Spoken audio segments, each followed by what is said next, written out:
Bienvenidos una vez más a esta nueva lección número 7 de nuestro módulo 3, tiendas, templos y palacios del año 1 de la Escuela de Liderazgo. Y antes de iniciar, como lo hacemos siempre, vamos a iniciar con una corta oración para que sea Dios el que nos guíe en esta lección del día de hoy.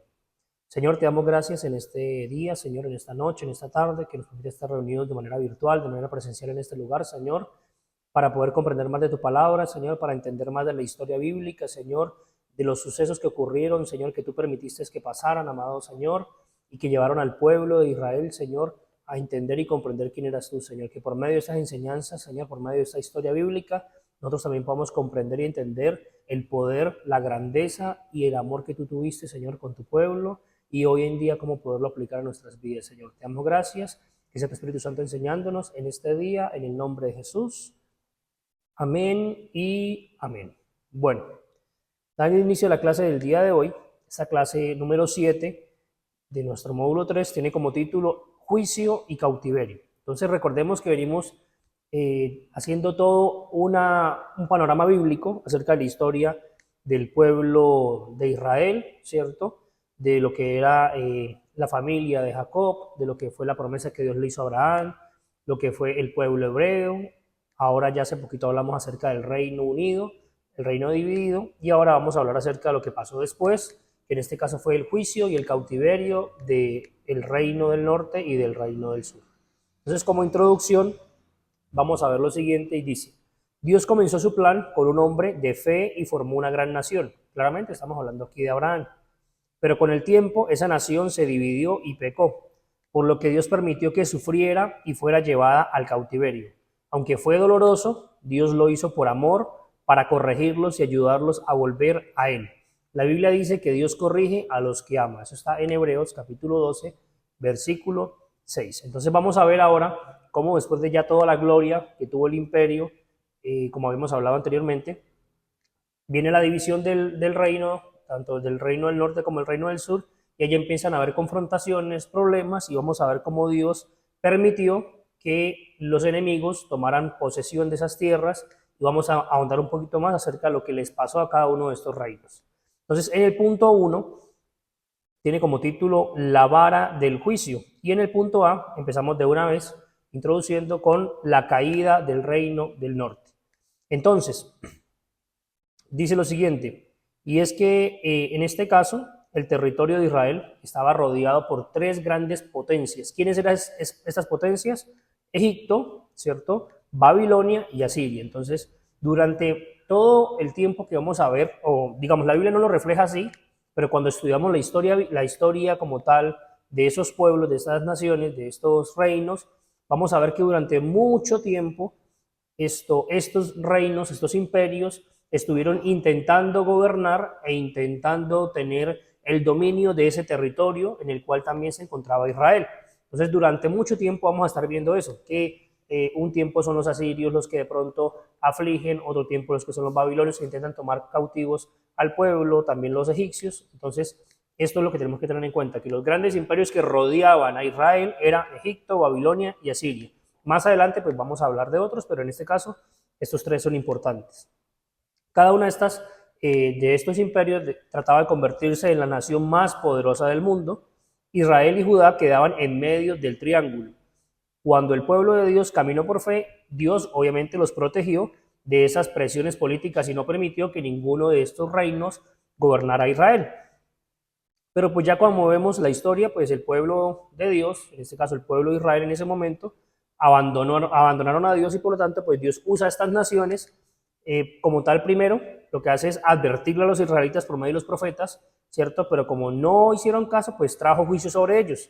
Entonces ya en este caso hablando del reino del norte como tal, ¿qué pasó? Durante el año 16 del reinado del rey Acab de Israel, del reino del norte, vino un rey llamado Salmanasar III, que era un rey muy poderoso de los asirios, por lo cual, como sabemos, pues él toma posesión del reino de Asiria, y lo que pasa es que tiene contacto con las fronteras de Israel porque estaba edificando un gran imperio. Entonces, antes de su muerte, las ganancias que se tuvo se perdieron debido al conflicto interno en Asiria. Entonces, ¿qué pasa?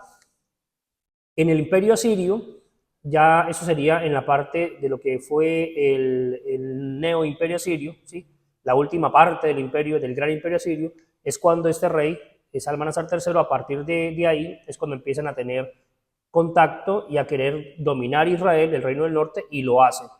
Algo importante tener en cuenta aquí es que, por ejemplo, bueno, aquí también aquí es algo interesante, y es que los gobernantes que le sucedieron a Salmanasar fueron Tiglat-Pileser III, Salmanasar V y Sargón II, que fueron los que hicieron que Asiria como tal se volviera una potencia militar y una de las economías más importantes de toda esa región en menos de 40 años. Entonces, ¿qué pasó? Pues Israel fue hecho esclavo como tal, fue subyugado por el imperio asirio y fue obligado a pagar tributo a Siria para conservar la existencia. Vamos a ver aquí algo interesante que de pronto la guía no nos lo dice, pero que lo quiero profundizar, y es que el imperio asirio pues también era un imperio bastante antiguo, ¿sí? Como le dije, ellos tuvieron tres, llamémoslo, dinastías, por decirlo así, tres épocas en las que fueron ellos gobernando, y esa última tercera es donde vemos que toman posesión del reino de Israel. ¿Qué ocurre? El imperio asirio, según la historia, según los historiadores bíblicos y también la historia normal, dice que el imperio asirio era uno de los más sanguinarios que existieron en la tierra. En algún momento se pudo observar y ver, evaluar como tal, o bueno, se pudo estudiar las tácticas que tenían estos imperios, sobre todo el asirio, que utilizaban como castigo a las personas que ellos capturaban, por decirlo así. Usaban el empalamiento, usaban el desollamiento y también usaban la decapitación. Entonces, a veces cuando vemos en esas películas, sobre todo en las que aparentemente son de piratas, vemos que llegan a algunas ciudades y hay una especie como de palos donde hay cadáveres, ¿cierto? O esqueletos de humanos colgados en esos palos. Eso se llamaba el empalamiento y eso lo practicaban los asirios. Así que el imperio asirio era un imperio muy sanguinario. Y lo otro es que este imperio como tal, asirio, aparte de ser sanguinario, lo que hacían para gobernar como tal, porque sabían que al momento de expandirse, ellos empiezan a expandirse bastante por ese territorio, sabían que en algún momento algún pueblo podía levantarse en contra de ellos y como tal hacerles la guerra y no permitirles seguir en su expansión. Entonces, ¿cuál era el método que usaban ellos para cuando como tal tomaban a una población? Y era que llegaban al lugar, la población que estaba en ese lugar la dispersaban y traían gente de otras regiones a ese lugar. Eso es lo que hacían ellos. Entonces, por ejemplo, tomaban a la gente que estuvieron en el reino del norte, ¿cierto? Las 10 tribus, se las llevaron, algunas los dejaron y trajeron personas de otros sectores de alrededor que también ellos habían tomado y los traían a vivir al reino del norte, y ahí fue donde se empezaron a mezclar las 10 tribus de Israel y pues desaparecieron como tal. En este caso, en el reino del norte, las 10 tribus de Israel desaparecieron y nacen algo que más adelante vamos a hablar, es el tema de los samaritanos. Entonces, en este caso, ¿qué vamos a ver nosotros? Que los profetas como Amós, Oseas e Isaías ya habían advertido que esto iba a pasar.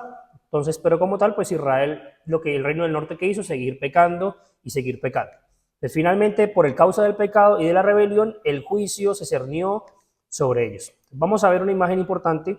Esta imagen que vamos a ver a continuación del mapa no está en la guía, pero decidí colocarlo y añadirlo para que usted y yo podamos profundizar más en la historia y entender qué era el imperio asirio.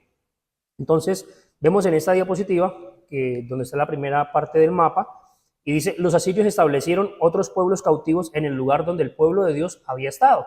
Entonces, vamos a ver ahí en esa imagen dónde estaba Nínive, que queda en la parte norte, aquí en la parte rosada, ¿cierto? Y esos líneas moradas, rojas y amarillas, que hablan de las deportaciones que hicieron los distintos reyes, en este caso, de Asiria. Entonces hablamos de los que están ahí en el 734, de Salmanasar y Sargón en el 724, y la deportación de Sargón II en el 716. Entonces, estos son los movimientos que ellos hicieron cuando empezaron a gobernar. Entonces, claramente lo que hicimos ahorita, los asirios mezclaron, ¿cierto?, otros pueblos que estaban cautivos por ellos con las personas que estaban en el reino del norte, y por lo tanto, las 10 tribus del reino del norte pues desaparecieron por completo, y ya no vamos a ver nosotros que en la Biblia esto como tal se haga referencia a esas personas como las 10 tribus, sino como los samaritanos. Ahora, debido a que no se arrepintieron verdaderamente y al orgullo de los líderes de Israel, Dios permite que Asiria lo vence. Eso es lo que estamos viendo. Y algo que vamos a ver como tal es que después la capital, bueno, después no, algo interesante es que la capital de Asiria es Nínive. Entonces, Esto es lo que Dios permitió, que el pueblo del reino del norte, por causa de su pecado, por causa de todo lo que hicieron, de no hacer caso a Dios, pues Dios permite que sean tomados por el imperio asirio y ellos sean dispersados. De alguna u otra forma podríamos decir que los que más fueron, digamos que los que más sufrieron en estas destrucciones que hubo fue el reino del norte, porque como tal los dispersaron y los llevaron a todas partes. Y ellos perdieron claramente sus ideas sobre Dios, aceptaron otras culturas, se casaron con mujeres que no pertenecían a su cultura, tuvieron hijos. Bueno, por causa de esto nacen los samaritanos. Ahora, ya en el punto B, vamos a hablar también de la caída del reino del sur.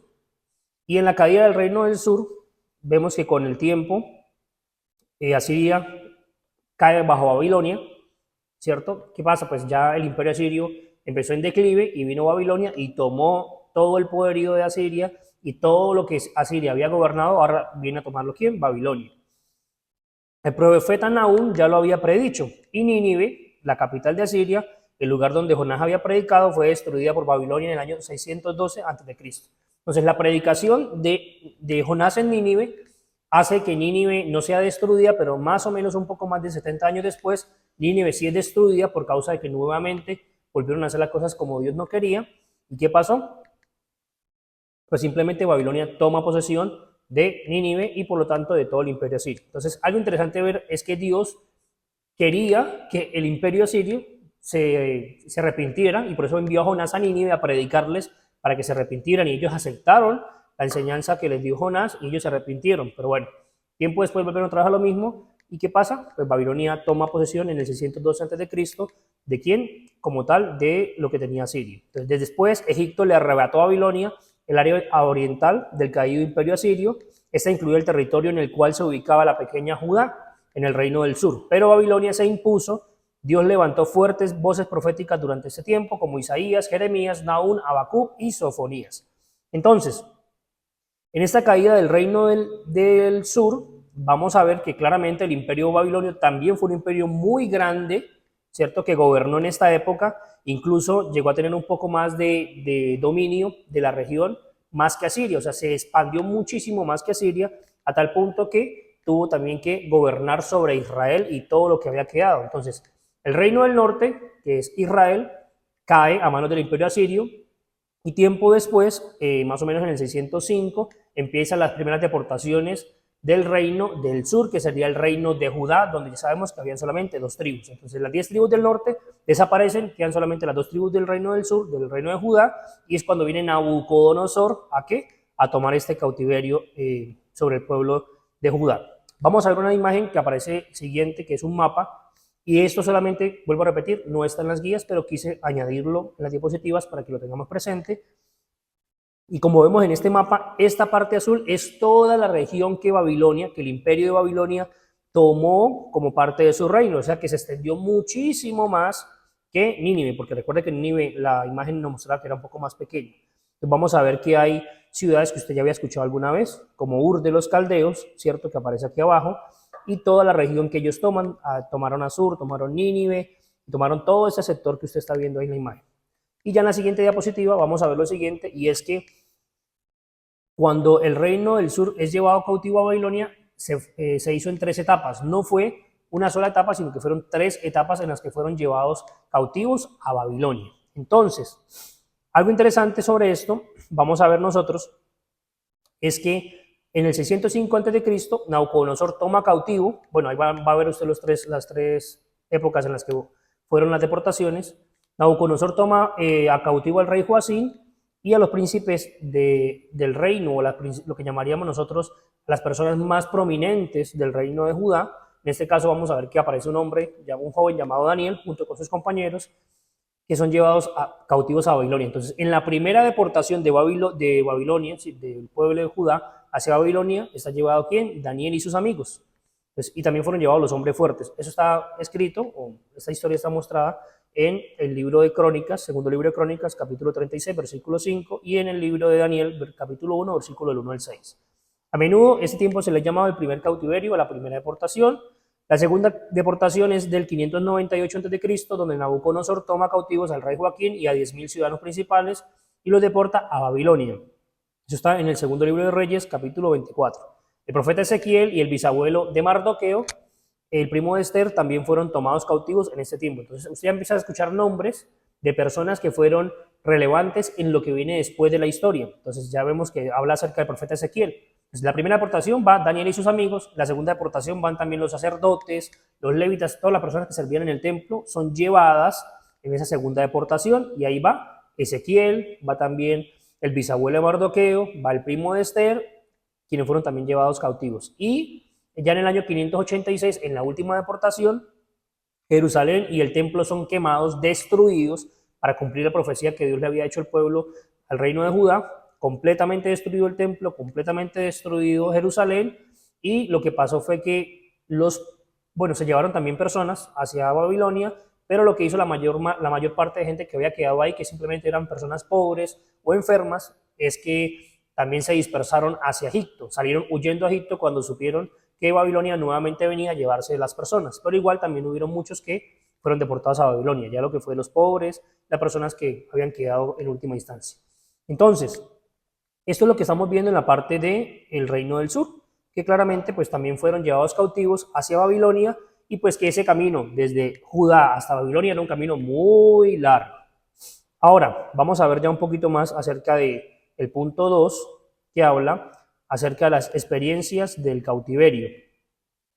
Y en este punto de experiencias del cautiverio vamos a ver lo siguiente, y es que la destrucción de Jerusalén y del templo debieron de haber parecido el fin del mundo para los judíos devotos de esa época. Claramente fue destruido el templo, fue destruido Jerusalén, y también pues como tal vamos a ver que pudieron haber perdido todas las esperanzas y la victoria aparente de los impíos, que Dios les permitió a estos impíos que gobernaran sobre Israel. Entonces prácticamente vamos a ver qué pasó en esa época del cautiverio, porque hablamos historia ahorita. Hablamos historia, mostramos mapas, pero ahora vamos a ver qué pasó, qué creían ellos, qué pensaban ellos en esos momentos. Entonces, en el punto A, dice lo siguiente: descripción del cautiverio.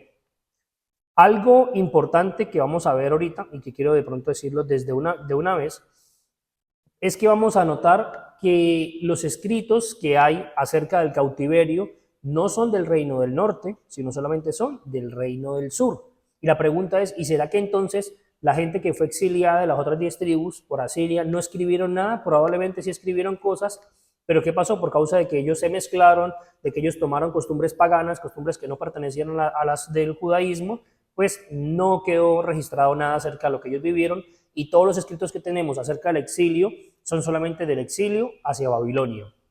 Y claramente luego de lo que vivieron en medio del exilio y del retorno otra vez hacia Jerusalén o hacia el pueblo de Judá. Entonces, en esta parte de la descripción del cautiverio vamos a ver que hay 4 libros principales como tal, que son los que tienen la información que vamos a nosotros a empezar a desarrollar. Y son el libro de Esther, Jeremías, Ezequiel y Daniel. Estos 4 libros nos van a hablar acerca de todo lo que se vivió en esa época del cautiverio, no solamente por el imperio babilonio, sino por el siguiente imperio que después gobernó también al pueblo de Israel, el pueblo de Judá, cuando estaban allá en cautiverio. Entonces vamos a ver que los cautivos judíos fueron establecidos en varios puntos del imperio babilonia. El grupo con el que vivió Ezequiel se estableció en el río Quebar, eso está en Ezequiel capítulo 1, versículo 1, y otros grupos formaron sectores especiales en las ciudades grandes, aún en la misma Babilonia, o sea que se mantuvieron juntos aunque estaban en cautiverio. Los judíos cautivos se casaron, cultivaron la tierra y se convirtieron en personas de negocios. Con el tiempo obtuvieron casas y parecía que disfrutaban de tanta libertad como los demás habitantes del país. Algo importante a tener en cuenta es que algo que rechazaban mucho los del reino de Judá, del reino del sur, hacia el reino del norte, es ellos que se habían mezclado, pero ellos, los que están en Babilonia, también algunos se mezclaron y se casaron con mujeres que no pertenecían al pueblo de Dios. Vamos a ver más adelante que cuando Esdras vuelve a reestructurar, Esdras les llama la atención por causa de esto. Entonces, ellos también se casaron con personas que no pertenecían al pueblo y tuvieron hijos y tuvieron incluso posiciones económicas, sociales y políticas en esa época. Entonces, como tal, de alguna u otra forma también empezaron como a disfrutar, por decirlo de alguna forma, como dice la guía, la libertad con la que los babilonios lo estaban teniendo. Ahora, vamos a ver, por ejemplo, que en las historias de Daniel, de Esther, se descubre que algunos de los cautivos judíos llegaron a posiciones de gran autoridad. podemos hablar, como ya hemos dicho antes, en el tema de Daniel, de los amigos de Daniel. Vamos a ver después cuando el imperio medo-persa toma esa región, también hablar de Esther, hablar de Mardoqueo. Entonces, como tal, ¿qué ocurre? Estas personas pudieron tener posiciones sociales, políticas, así que de alguna otra forma, digamos que pudiera habérsele también olvidado de dónde venían ellos. Algo importante es que en los Salmos, en el libro de los Salmos, también hay referencias a lo que llamaríamos nosotros escritos acerca de el cautiverio en Babilonia. Y un ejemplo de estos es, por ejemplo, el Salmo 137. Y no me voy a demorar mucho, pero quiero leerle un pedacito nomás como para que lo tengamos presente. Y dice, junto a los ríos de Babilonia, allí nos sentábamos y aún llorábamos, acordándonos de Sion. Algo interesante es que también en estos salmos, no solamente este 37, sino que hay otros salmos que también hablan acerca de la experiencia que ellos vivieron en la época del exilio. Y hay algo muy interesante en estos salmos, y es que del Salmo 120 al Salmo 134 se le llaman los salmos de escalonamiento. Estos salmos sobre todo hablan mucho acerca de lo que es la libertad del cautiverio. Entonces, por ejemplo, en el Salmo 121 dice, a Jehová clamé estando en angustia y él me respondió. En el Salmo 121.1 dice, alzaré mis ojos a los montes, ¿de dónde vendrá mi socorro? Ya empezamos a entender que estos salmos están hablando acerca del cautiverio, están escritos en momento de cautiverio. En el Salmo 122.1, yo me alegré con los que decían, a la casa de Jehová iremos. En el Salmo, por ejemplo, Salmo 125, los que confían en Jehová son como el monte de Sión, que no se mueve, sino que permanece para siempre. El Salmo 126, que lo hemos cantado muchísimas veces, cuando Jehová hiciere volver la cautividad de Sión, seremos como los que sueñan. Entonces, estos salmos, no todos, pero sí algunos fueron escritos en medio de la cautividad de Babilonia o en medio de cautividades que ellos tuvieron. Ahora, esto es simplemente para tener en cuenta de que todos los salmos que están escritos no solamente los escribió David, sino que también fueron escritos por otras personas y que reflejan sentimientos de cuando las personas estaban en algunos momentos específicos de su vida, en este caso, los del cautiverio. Ahora, en el punto B, vamos a ver lo siguiente, y es que dice líderes durante el cautiverio. Entonces la pregunta es, bueno, y en medio de ese cautiverio que ellos tuvieron, se levantaron personas que fueron como insignias, que fueron personas relevantes o que representaron al pueblo, en ese caso, en ese momento de cautiverio, y la respuesta es clara, es que sí. En este caso vamos a ver algunos. El primero de estos es Daniel y Ezequiel. Ahí usted va a ver los textos bíblicos, lea Ezequiel capítulo 3, capítulo 5, capítulo 7, 11, 33, 37 y 47. Algo interesante es que, que estos dos personajes, ambos eran de Judá y los dos fueron llevados cautivos a Babilonia. Como ya dijimos, el primero en la primera aportación, el siguiente en la segunda. Daniel fue llevado en el primer grupo y Ezequiel en el segundo. Daniel fue un joven príncipe que rápidamente ganó el favor de Nabucodonosor, rey de Babilonia. Y vemos que el libro que expresa las experiencias de Daniel es rico en historia, pero también en profecía. Entonces, el libro de Daniel nos muestra profecía bíblica, profecía apocalíptica para lo que sería el Antiguo Testamento, pero también nos muestra historia de lo que pasó en esta época. Dios le permite a Daniel predecir los reinos futuros de la tierra y ver la venida del Mesías, tanto para sufrir como para reinar finalmente como Rey de Reyes y Señor de Señores.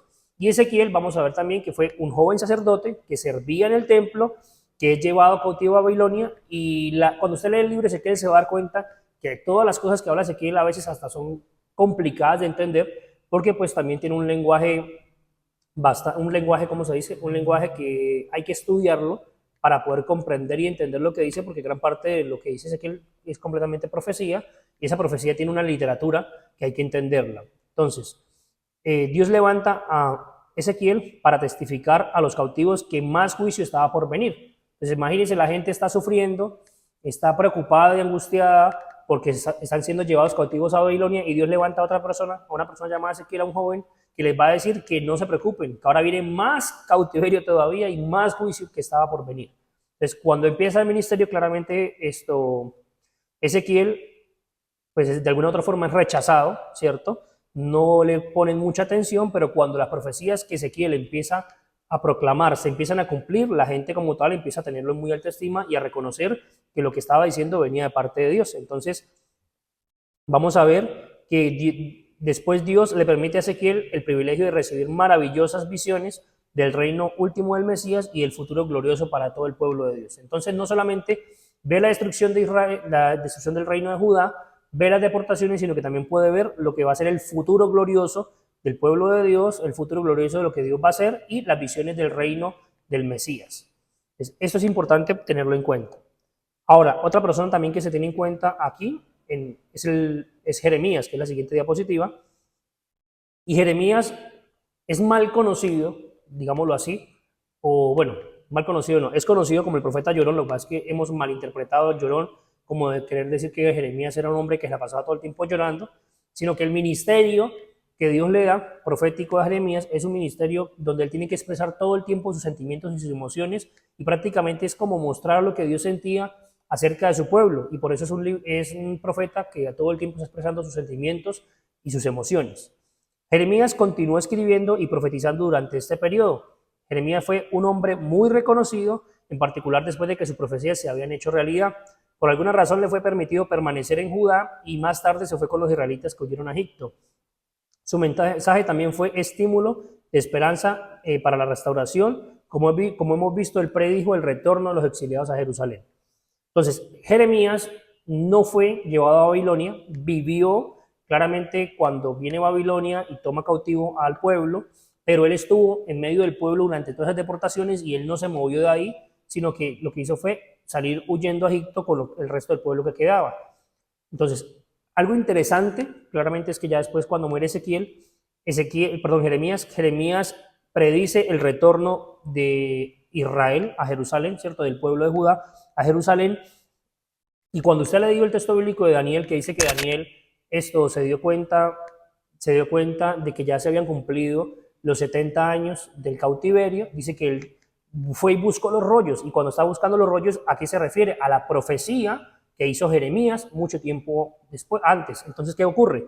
Vamos a ver nosotros que Daniel es llevado más o menos a los 15, 16, 17 años a Babilonia, y 70 años después, o sea, cuando tenía 80 y un poquito más de años, descubre y se da cuenta que ya pasaron los 70 años de cautividad, revisa la profecía de Jeremías, y es cuando clama a Dios para que el pueblo pues vuelva otra vez y salga de esa cautividad y regrese otra vez a Jerusalén.